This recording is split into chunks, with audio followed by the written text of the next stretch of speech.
আসসালামু আলাইকুম রহমতুল্লাহি ওয়া বারাকাতুহু।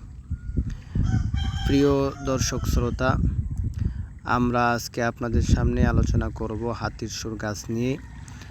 আপনারা স্ক্রিনে দেখতে পাইতেছেন একটি গাছ, এই গাছের নাম হাতির সুর গাছ। বিভিন্ন জায়গায় বিভিন্ন নামে পরিচিত হতে পারে। এটা আমাদের রাস্তায়, পাশে, ঘরের আঙ্গিনায়, তারপরে আমাদের মাঠে ঘাটে পাওয়া যায়।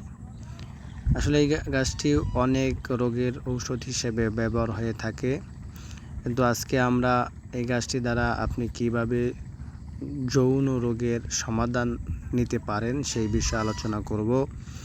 এটি একটি মূল্যবান গাছ। আপনারা দেখতে পাচ্ছেন স্ক্রিনে যে এটির শিকড়ের অংশ আমরা উঠিয়ে নিয়েছি। এই শিকড়ের অংশ দিয়ে আপনি যৌন রোগের সমাধান নিতে পারেন। এই শিকড়ের শেষ অংশটুকু আপনি কেটে যদি সেবন করেন, তাহলে আপনার আশা করা যায় আপনার যৌন রোগের সমাধান হবে ইনশাআল্লাহ। তাই আমরা আসলে ঔষধ হিসেবে অনেক কিছু সেবন করার চেষ্টা করি, কিন্তু আমরা বিভিন্ন ভিডিও দেখার পরে 2-1 দিন সেবন করে আমরা অস্থির হয়ে যাই, আর খেতে চাই না। তারপর রেজাল্টের আশা করি যে একদিন সেবন করি আমি সুস্থ হলাম না কেন। বিষয়টা কিন্তু এরকম নয়। আপনি যদি পূর্ণাঙ্গ সুস্থ হতে চান, তাহলে আপনার এই শিকড়টাকে অন্ততপক্ষে 21 দিন কমের পক্ষে সেবন করতে হবে, এবং 1 মাস করলে সবচাইতে ভালো হয়।